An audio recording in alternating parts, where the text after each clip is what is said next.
Hi guys. Good morning, good afternoon, good evening, wherever you're watching me. If you're seeing this amazing face for the first time, guys, you're highly welcome. Thank you for clicking on this video. Thank you for always coming back, especially to all my OGs.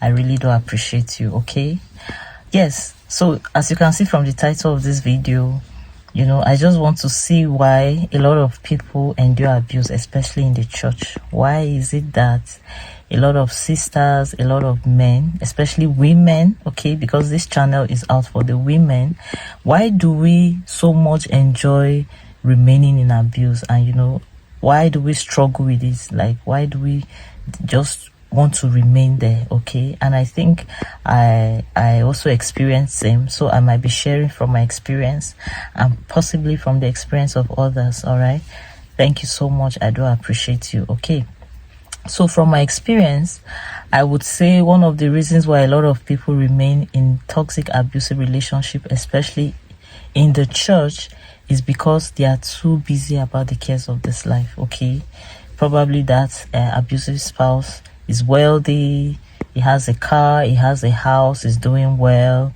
she's feeding well, children are going to very good schools, and so she'll be like, okay, you know what, possibly let me just see how I can walk through all this. All right, and then she keeps staying there until she's damaged. All right, that's one of the points. And then secondly, I also want to believe that it's as a result of not wanting to be vulnerable. Okay, a lot of people feel that if I share my challenge with you, you might use it against me, you might talk about me, you might badmouth me, and so a lot of persons just would rather keep things to themselves. Even though they are toxic to their systems, they'll rather carry the cross all by themselves. Even when it comes to sharing with family and friends, a lot of people have not really gotten to that level where they can trust some of their friends with some certain informations, or trust some of their family members with some certain informations. I know that as a person, when I was going through that abuse that kept me for almost 9 years in my toxic abusive marriage, I felt like if I tell my parents, they will be disappointed in me. If I tell my family, they'll be disappointed in me. So guess what? I kept everything to myself. But the honest truth is, by the time they started coming to my house, they saw that I was being abused. Okay, I remember a scenario where I gave birth to my second child. My sister came and she saw everything for herself, and she was like, "What? Is this what you've been going through and you never told us?" And at that point, because I had a loving family, they were praying for me. None of them for once ever told me leave that marriage, but they kept praying for me. And one day my eyes got open. God opened my eyes to see the damage that it was causing, and it will cause to me and my children. And so I had to take a decision and I left. All right. And another thing again is because a lot of people are afraid of their position in church. I am a deacon, I'm a pastor. Guess what? I was a pastor's wife. All right, I was a pastor's wife, a senior pastor's wife in one of these highbrow churches in Nigeria. I won't mention name. I was heavily being abused. So I was afraid, like, if I share, they will say, are you not a pastor's wife? Why will it be happening to you? We counsel a lot of people in marriages, and then I'm being abused. Like, how does that make sense? So that was my position. And then being a lawyer, all right, at least at the time I was above 7 years at the bar, so I'm also regarded like a senior lawyer. Once you're above 5, at least you're somebody that should know your left from your right. But guess what? I was being abused, and I was so afraid because of my position. How will I tell people as a lawyer I'm being abused? I don't know what to do. And then I'm also a pastor's wife, and I don't know what to do. People look up to me. Women look up to me. Young ones look up to me. What will I tell them? All right. So I was struggling with staying, not staying. Do I leave? Do I stay? And that was just it. And it kept me there for almost 9 years.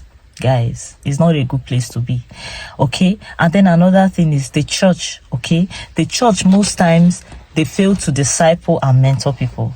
So you will not see a situation where the church is calling on people. How are you doing? How is, discipleship and mentorship is being lost. Like, the church has to do more. I know that churches are trying now, but we need to do more, especially when it comes to abuse. When you see people that a couple, yes, the Bible says let no one put asunder. But you can see that this marriage is not working.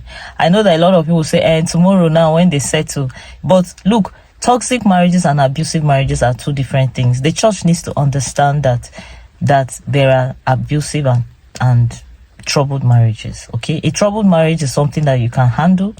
Okay, those troubled marriages basically are just some differences in ideologies, differences in values. Okay, but they will always meet at a point, and because they are willing to make their marriage work, everybody is working to see that it works. But in a toxic marriage, one person is in control of the entire relationship at the detriment of the relationship. Most times they actually cause the death of the marriage. Okay, when you see that kind of a situation, the church has to come in, and because there is always not deep discipleship and mentorship, a lot of people don't even feel free to go and meet the church and say, look, this is what I'm going through. People are no longer vulnerable because of fear of the name of my family will be carried from one place to the other.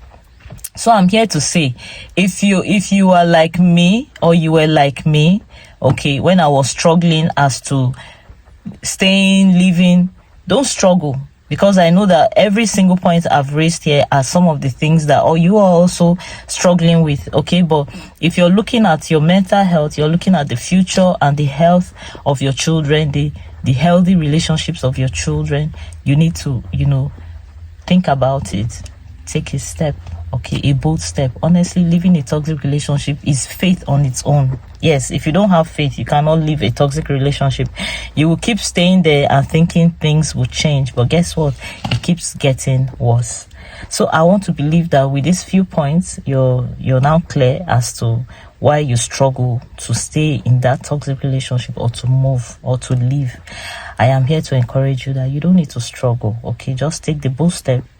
Someone said faith is taking steps despite the fear. You are afraid, if I leave, how will my life turn out? Just take the step anyway, and guess what? You would leave. Esther said something, if I perish, I perish. Did she perish? No. Okay, people who say they will perish never perish.